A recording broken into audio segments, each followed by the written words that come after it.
오늘 본문 말씀은 크게 두 부분으로 나눌 수 있을 것 같습니다. 첫 번째는 1절로 3절 말씀, 그리고 두 번째는 4절로 10절 말씀입니다. 1절부터 3절까지 말씀을 보면 인자하심으로 끝납니다. 그리고 4절부터 10절까지의 말씀은 긍휼로 끝납니다. 이는 오늘 본문 말씀에 기록된 모든 것이 주의 인자하심과 긍휼이 아니면 불가능한 일이라는 것을 보여주시는 말씀입니다. 그리고 저는 오늘 본문 말씀을 세 등분을 해보았습니다. 그래서 3대지로 나누어서 말씀을 전하려고 합니다. 첫 번째 1절로 3절 말씀은 성도가 버려야 할 것과 사모해야 할 것을 말씀하고 있습니다. 1절 말씀에 보니 그러므로라는 말씀으로 시작합니다. 그러므로라는 말씀은 당연히 앞부분 말씀과 관련이 있는 말씀입니다. 앞부분 22절의 말씀을 보니까 마음으로 뜨겁게 서로 사랑하라는 말씀이 있습니다. 그리고 23절에는 살아있고 항상 있는 하나님의 말씀이라는 말씀이 있습니다. 사도 베드로는 형제를 뜨겁게 사랑하는 법에 대해서 해서는 안 되는 것을 열거하고 있습니다. 사랑하는 방법에 대해서 말씀을 하는 것이 아니라 반대로 사랑하려면 이러이러한 행동은 버려야 된다, 해서는 안 된다, 이렇게 전하고 있습니다. 첫 번째는 하지 말아야 할 것에 대해서 말씀하고 있는데 모든 악독이 나오고, 그리고 두 번째는 모든 기만, 세 번째는 외식, 네 번째는 시기, 그리고 다섯 번째는 모든 비방하는 말을 버리라고 합니다. 한 가지씩 한번 간략하게 살펴보겠습니다. 이 첫 번째 악독, 이 단어는 이 골로새서 3장 8절 말씀에도 나와 있습니다. 똑같은 단어인데 골로새서에는 악의로 번역되어 있습니다. 이 악의는 성도의 교제를 파괴하는 능력이 있습니다. 축구 경기를 할 때 볼을 두고 경합하는 과정에서 선수들끼리 서로 충돌하다가 다치는 경우가 비일비재합니다. 그런데 간혹 어떤 선수는 경기의 일부가 아니라 이 악의를 가지고 상대방 선수를 가격하는 경우가 있습니다. 심판은 그 선수의 행위를 보고 경기 중에 일어난 우발적인 사건인지 악의를 가지고 상대 선수를 다치게 한 사건인지를 판단하고, 만약에 악의가 있었다라고 여겨지면 레드카드를 꺼내서 퇴장을 시킵니다. 교회 안에서 신앙생활을 하다 보면 성도들 간에 사이가 안 좋은 사람이 생기게 마련입니다. 우리 인간의 연약함이라고 할 수 있는 부분입니다. 그럴 때 상대방에 대해서 악의를 갖게 됩니다. 그렇지만 이 악의는 계속 가져서는 안 되고 버려야 할 것입니다. 제가 요즘에 문득 떠오르는 예수님의 말씀이 있습니다. 예수님께서 어떤 비유의 말씀을 하시고 그 마지막에 심판을 받은 그 사람에 대해서 슬피 울며 이를 갈리라, 그런 말씀을 하셨습니다. 그래서 저는 이 말씀을 생각하면서 나는 어떤 기분 나쁜 일을 겪었을 때, 우리가 자주 말하는 상처되는 일을 겪었을 때 슬피 울 수는 있어도 이를 갈지는 말아야겠다, 그런 생각을 해보았습니다. 우리 성도님들도 마음 아픈 일, 불쾌한 일 겪으셔도 슬피 울 수는 있습니다. 감정이 있으니까. 그렇지만 이를 갈지는 않으셨으면 좋겠습니다. 악독은 다른 말로 불평이라고도 합니다. 이 불평이라는 것은 전염성이 있어서 주변을 오염시키는 악한 성질이 있습니다. 즉 공동체를 파괴하는 힘이 있습니다. 이 불평을 해서는 안 되겠습니다. 저도 그 교역자가 되기 전에 청년부에서 임원도 하고 또 리더도 하고 해봤었는데, 그 같은 회원들이 불평하고 원망하면 굉장히 견디기 힘들더라고요.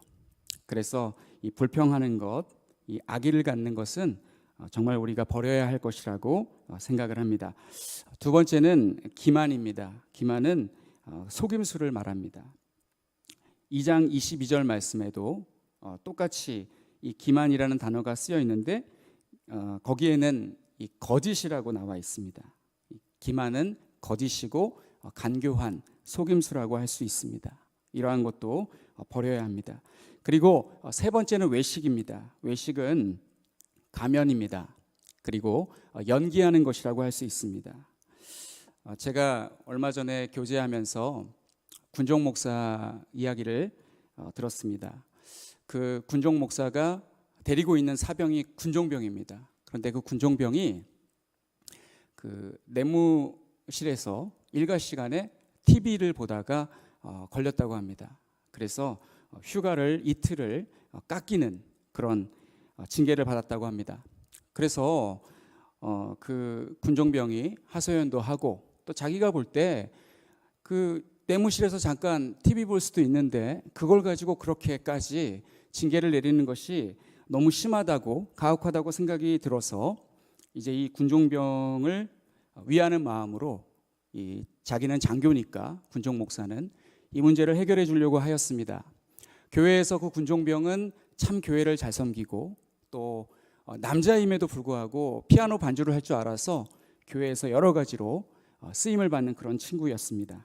그런데 나중에 알고 보니까 이 군종병이 교회에서는 그렇게 교회를 잘 섬기는데 내무 생활은 완전히 개판으로 했다라는 것을 알게 되었습니다. 그래서 다 그 사람을 욕하고 다 비판하고 그 사람을 옹호해 주지 않는 겁니다. 그래서 그동안 내가 이 군종병에게 완전히 속아 살았구나 라는 생각을 하면서 휴가를 제한하는 것에 동의했다라는 그러한 이야기를 들었습니다. 이와 같이 외식, 속이는 것, 연기하는 것 이런 것은 버려야 합니다.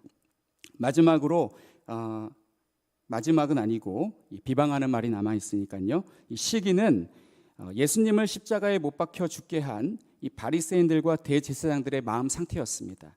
이 마태복음 27장 18절과 마가복음 15장 10절 말씀을 보면 그들은 시기로 예수님을 넘겨주었다라고 말씀합니다.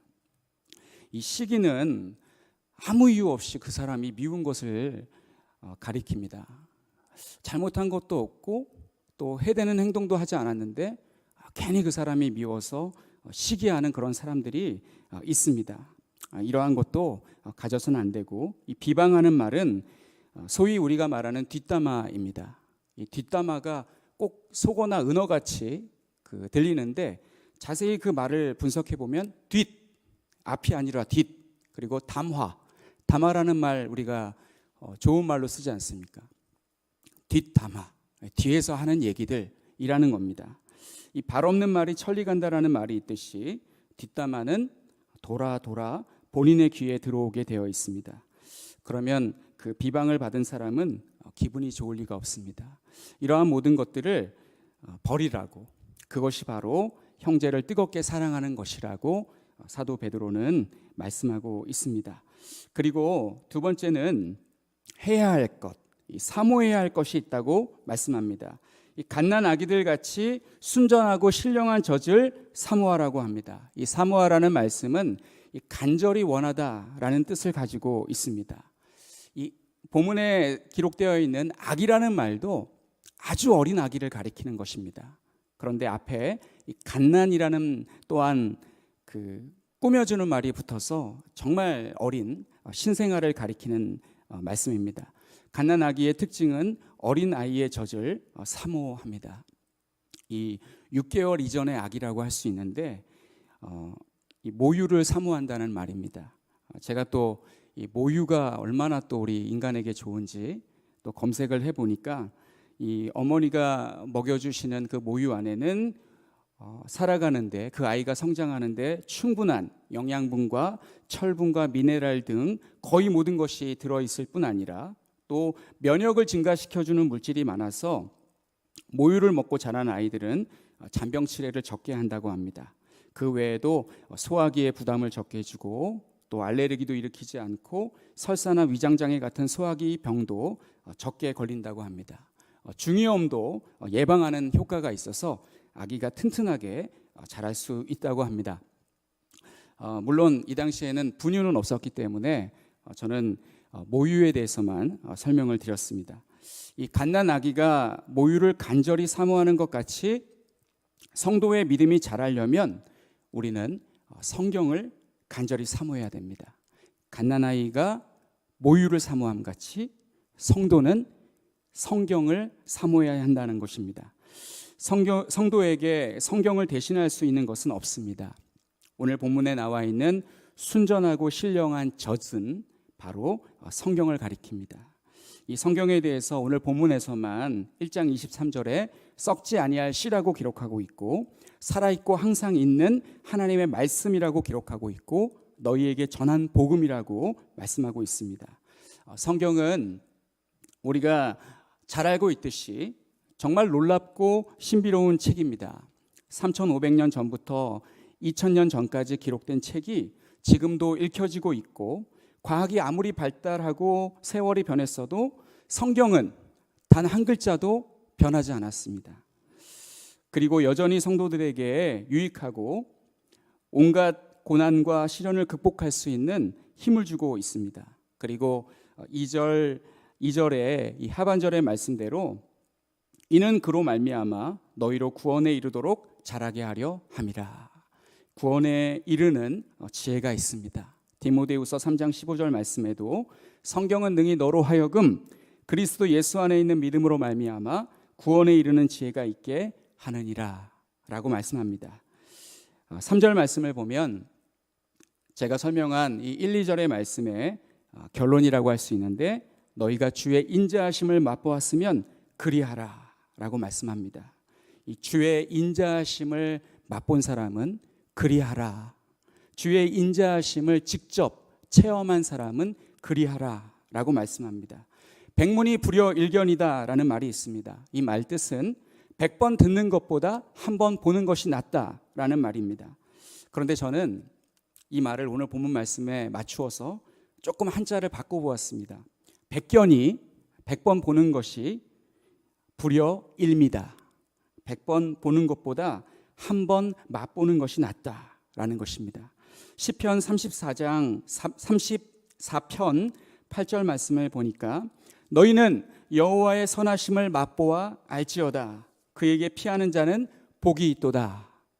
시편 34편 8절과 본문 3절의 인자하심은 히브리어로 토부라는 단어입니다. 저는 헤세드가 아닐까 싶었는데 토부였습니다. 이 토부라는 것은 선하다, 좋다라는 뜻입니다. 영어로는 무엇일까요? 굿입니다. 재작년에 기독영화 예수는 역사다라는 영화를 보았습니다. 그 영화에 나오는 대사 중에 반복해서 나오는 대사가 바로 God is good 이었습니다. 좋은 일이건 나쁜 일이건 미국 신자들은 하나님은 선하시다라는 믿음을 가지고 어떤 문제가 발생했을 때 부정적으로 생각하지 않고 감사하면서 위기를 대처해 나가는 모습을 보여주었습니다. 주의 인자하심을 맛본 사람은 그렇게 살 수 있습니다.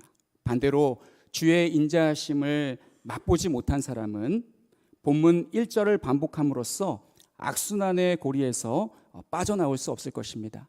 사랑하는 성도 여러분, 주의 인자하심 가운데 거하시길 바랍니다. 그래서 모든 부정적인 것들을 다 버리고 하나님의 충만하신 은혜 가운데 살아가시기를 바랍니다. 두 번째, 이 4절부터 8절까지의 말씀은 산돌이신 예수 그리스도를 모퉁이돌 기초석으로 삼아 믿음의 성전을 짓고 거룩한 제사장이 되라는 말씀입니다. 이 4절부터 8절 말씀을 해석하기 어려운 것은 돌을 소재로 영적인 의미를 설명하고 있기 때문입니다. 이러한 설명 방식을 어려운 말로 유비라고 합니다. 이 돌에 생명력이 있다고 생각하는 사람은 아무도 없습니다. 그런데 사도 베드로는 산돌이 있다. 산돌은 영어로 리빙스턴이죠. 우리 교회는 선교에 힘쓰고 있기 때문에 리빙스턴 선교사에 대해서 들어본 적이 있으실 겁니다. 하여간 그와는 별개로 이 산돌은 바로 예수 그리스도를 가리킵니다. 이 사도 베드로는 집을 짓는 행위인 건축을 예로 본도, 갈라디아, 갑바도기아, 아시아와 비두니아에 흩어져서 정처 없는 나그네와 같은 삶을 살며 고난받는 성도들에게 믿음을 고취시키기 위한 영적 교훈을 주고 있습니다. 그리고 이 말씀은 오늘날 우리에게 주시는 말씀이기도 합니다. 우리는 교회의 일원으로 살아갑니다. 교회란 에클레시아, 불러냄을 입은 사람들의 모임, 공동체라고 합니다. 그런데 사도 베드로는 불러냄을 입은 사람들의 모임이자 공동체인 교회를 건물에 비유하고 있습니다. 좀 어려운 말로 무용교회의 개념을 유용교회 개념으로 설명하고 있습니다. 무용교회와 유용교회에 대해서 한 번쯤은 설명을 들어보신 적이 있을 겁니다. 유용교회는 눈에 보이는 지상에 존재하는 모든 교회를 유용교회라고 하고, 그러나 그 안에는 신자가 아닌 사람도 있을 수가 있습니다. 교회의 회원이지만 하나님 나라의 백성은 아닐 수가 있습니다. 반대로 무용교회는 전 세계에 한 개밖에 존재하지 않는 하나님의 택한 진정한 신자들의 그 모임, 그 교회를 무용교회라고 합니다. 오늘 사도 베드로는 이 무용교회를 유용교회 개념으로 설명하고 있습니다. 성도 한 사람 한 사람을 오늘날로 따지면 벽돌 한 장 한 장이라고 생각하며 모든 성도가 모여서 하나의 건물, 교회를 이룬다고 설명하는 것입니다. 성도들 한 사람 한 사람이 모여서 한가람 교회를 이루고 있는 것입니다. 따라서 우리는 모두가 소중한 그리스도 안에서 지체입니다. 우리 성도님들을 교회라고 지칭하는데 건물에 비유하자면 모든 그 교회의 그 교회를 이루고 있는, 건물을 이루고 있는 그 돌들, 벽돌들, 그러한 것들이 다 이루어져서 우리 한가람 교회를 이루고 있는 것과 같다라는 말씀입니다. 교회라는 큰 건물을 짓기 위해서 무엇이 중요하냐면 기초를 잘 닦는 것이 중요합니다. 건물을 높이 지으면 지을수록 기초 공사를 견고하게 해야 합니다. 지금이야 기초 공사를 하기 위해서 바닥에 터파기 공사를 하고 콘크리트를 두껍게 부어서 바닥 공사를 하지만 과거에는 바닥에 돌을 깔아서 견고하게 하였습니다. 그 중에 가장 크고 요긴한 돌은 따로 구별하여서 가장 필요한 곳에 사용하였을 것입니다. 오늘 본문에서 그 역할을 하는 기초석은 산돌이신 예수 그리스도라고 말씀하고 있습니다. 그리고 그 위에 신령한 집을 세우라고 하십니다. 신령한 집이 세워지면 그곳에서 하나님이 기쁘게 받으실 신령한 제사를 드려야 합니다. 사도 베드로는 그 근거로 이사야 28장 16절 말씀을 인용하여 설명합니다. 오늘 본문으로 따지면 6절 말씀인데 6절 말씀에 인용된 말씀은 이사야 28장 16절 말씀입니다. 그러므로 주 여호와께서 이같이 이르시되 보라 내가 한 돌을 시온에 두어 기초를 삼았노니 곧 시험한 돌이요 귀하고 견고한 기초돌이라 그것을 믿는 이는 다급하게 되지 아니하리로다. 이 말씀과 오늘 본문의 말씀을 비교해 보면 약간의 차이점이 있습니다. 오늘 본문에서는 산돌이라고 했는데 이 산돌이 집을 짓는 데 사용이 되면 이사야 28장 16절에는 기초돌이 된다라고 말씀합니다. 그리고 다시 오늘 본문 6절로 가보면 이 기초돌은 모퉁이돌이다라고 바꾸어서 설명하고 있습니다. 그리고 이 모퉁이돌을 믿는 자는 부끄러움을 당하지 아니하리라고 말씀합니다. 그런데 이사야 28장 16절에서는 다급하게 되지 아니하리라고 기록하고 있습니다. 다급하게 되지 아니하리로다라는 말씀을 베드로는 부끄러움을 당하지 아니하리라로 기록하였습니다. 예수 그리스도를 기초석으로 삼는 사람은, 모퉁이돌로 삼는 사람은 하나님의 심판대 앞에 섰을 때 부끄러움을 당하지 않는다라는 말씀입니다. 그런데 이렇게 보배로운 돌을 건축자들이 무가치하게 버려버렸습니다. 이것은 시편 118편 22절에 예언된 말씀이었습니다. 오늘 본문에서는 7절의 말씀입니다. 건축자가 버린 돌이 집 모퉁이의 머릿돌이 되었나니. 오늘 본문에서는 건축자들이 버린 그 돌이 모퉁이의 머릿돌이 되고 라고 말씀하고 있습니다. 그리고 그들이 버린 돌은 버린 자들에게 부딪히는 돌과 넘어지게 하는 바위가 될 것이다 라고 말씀합니다. 이 또한 이사야 8장 14절 말씀에 기록되어 있는 말씀입니다. 건축자가 제대로만 사용하면 집을 짓는데 아주 유용하게 사용할 수 있는 돌을 사람들이 무가치하게 여겨버리고 방치해버리자 오히려 큰 골칫거리가 되었습니다. 예수 그리스도를 부인하고 부정하는 사람들의 운명은 다 이와 같은 것입니다. 예수님을 받아들여 구원의 근거를 삼으면 흔들림이 없는 견고한 구원의 확신을 갖게 되지만 예수님을 멸시하여 복음을 거부하고 버리면 예수님을 믿지 않았다라는 이유로 하나님께 심판을 받게 됩니다. 그런데 8절에 이 하반절의 말씀을 보면 그들을 이렇게 정하신 분은 하나님이시라는 것입니다. 이 말씀을 다른 말로 하면 무엇일까요? 바로 자업자득이라는 말도 됩니다. 영어 속담에 하나님만 아신다라는 말이 있습니다. 이 말은 아무도 모른다라는 말의 다른 표현입니다.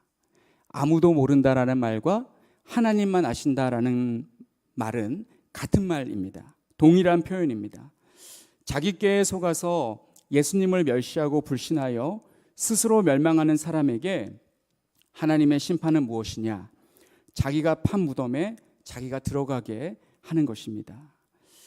그러나 하나님께서 그러한 사람들 가운데 은혜를 베푸셔서 하나님께로 돌아오는 사람들이 있습니다. 오늘 이 본문에서도 보니까 4절 말씀에 사람에게는 버림바가 되었으나 하나님께는 택하심을 입은 보배로운 산돌이신 예수께 나아가 라는 말씀이 있습니다. 건축자가 어떤 미련한 건축자가 산돌을 알아보지 못하고 버린 것이 아니라 모든 사람이 다 버렸습니다. 심지어 예수님의 제자들도 다 예수님을 버리고 떠났습니다. 그러나 나중에 뉘우치고 와서 돌이켜서 회개하고 내가 잘못했구나, 내가 실수했구나, 내가 큰 죄를 지었구나 인정하고 회개하고 돌이키는 사람은 하나님께서 구원하여 주십니다. 세 번째는 그러나 너희는 이라는 말씀으로 시작하는 이 9절부터 10절까지의 말씀입니다. 이 그러나 뭔가 반전이 있을 것 같은 말씀입니다. 그러나 너희는 그렇지 않다. 그러나 너희는 그렇게 스스로 무너지고 넘어지고 멸망하는 자들이 되지 않을 것이다. 그러나 너희는 어떤 사람이냐면 산돌이신 예수님을 받아들이는 그러한 사람들이다. 첫 번째로 그런 사람들은 택하신 족속이고 왕같은 제사장들이고 거룩한 나라고 그의 소유가 된 백성이다 라고 말씀하고 있습니다. 이 택하신 족속이라는 말은 여기서 족속은 출생 계통이 같은 사람들을 가리키는 단어입니다. 우리 모두가 같은 성령으로 거듭난 하나님의 택함 받은 백성입니다. 그리고 두 번째는 왕 같은 제사장들입니다. 저는 이 말씀을 볼 때 천국에서 왕이 되는 것으로 그렇게 생각을 했습니다. 어렸을 때 그 복음서가 많이 불렀잖아요. 왕 나는 왕자다 이런 식으로 부르다 보니까 천국에서 내가 왕노릇할 것으로 그렇게 생각을 했습니다. 전혀 잘못된 그러한 말은 아닌데 가사는 아닌데 오늘 본문에서 왕 같은 제사장들이라는 말씀의 의미는 그리스도께서 왕으로 계시는 왕국의 제사장을 가리킵니다. 본문의 왕은 영어로 로얄입니다. 로얄. 킹이 아니라 로얄입니다. 이 단어는 귀족 이상을 가리킵니다. 상류층을 뜻하는 귀족보다 노블이라는 단어보다 왕족, 로얄은 더 높은 위치입니다. 본문에서 왕 같다라는 말씀은 존귀함을 가리킵니다.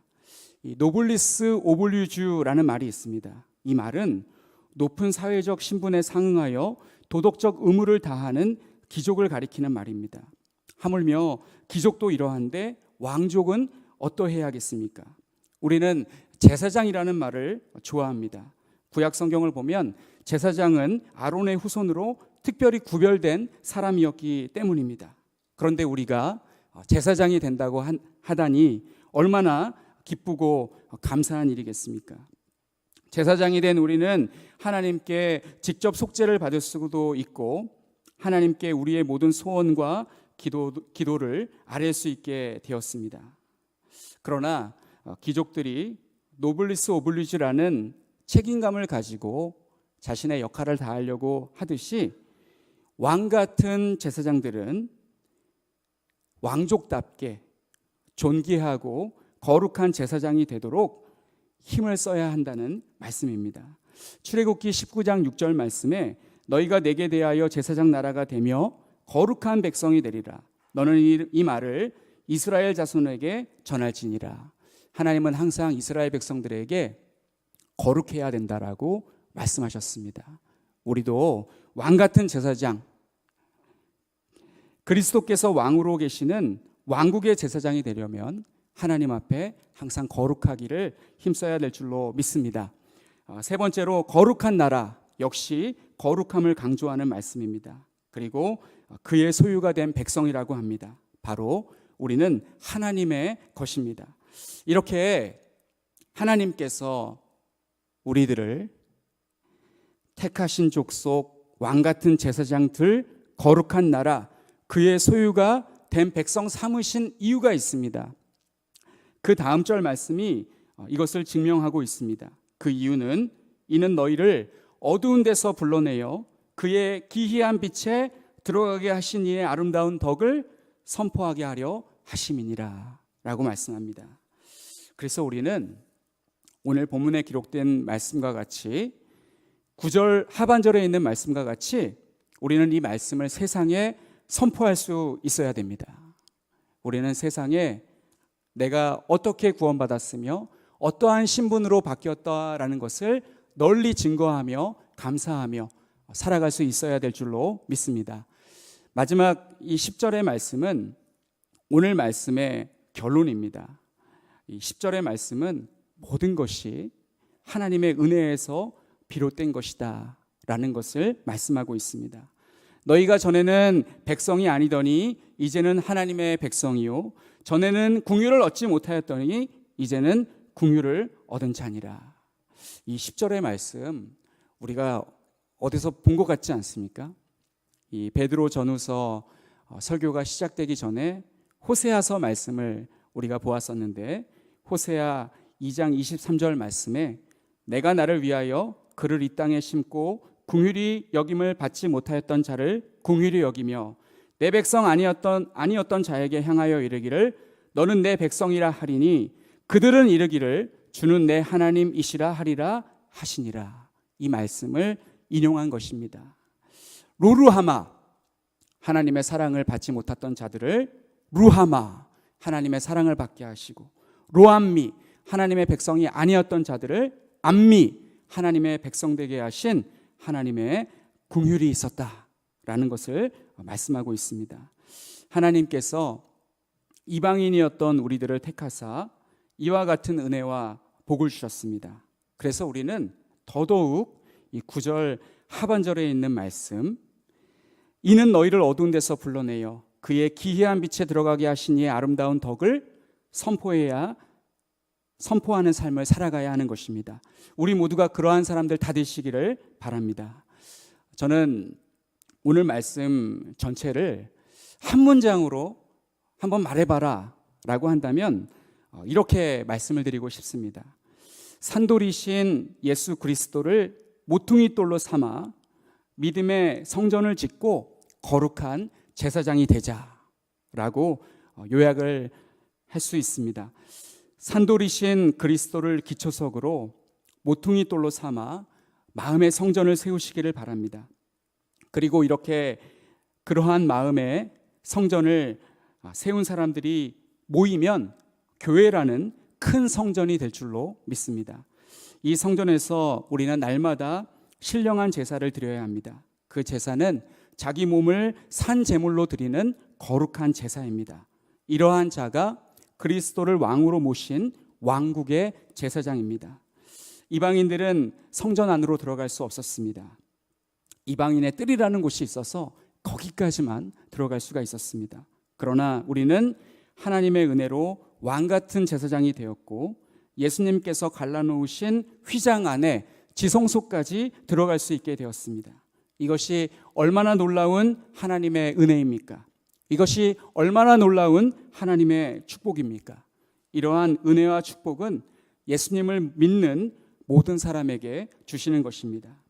이러한 하나님의 크신 사랑과 은혜를 우리가 먼저 깨닫고 또한 나만 알고 있는 것이 아니라 다른 사람에게 널리 전하고 오늘 9절에 있는 말씀처럼 선포하여서 다른 사람도 내가 받은 이 구원의 놀라운 은혜를 함께 받아서 왕같은 제사장이 되기를, 하나님께로부터 말할 수 없는 은혜와 복을 받으며 하나님께 죄의 용서함을 받는 그러한 삶을 살아가도록 힘쓰시는 우리 모두가 되시기를 간절히 바랍니다.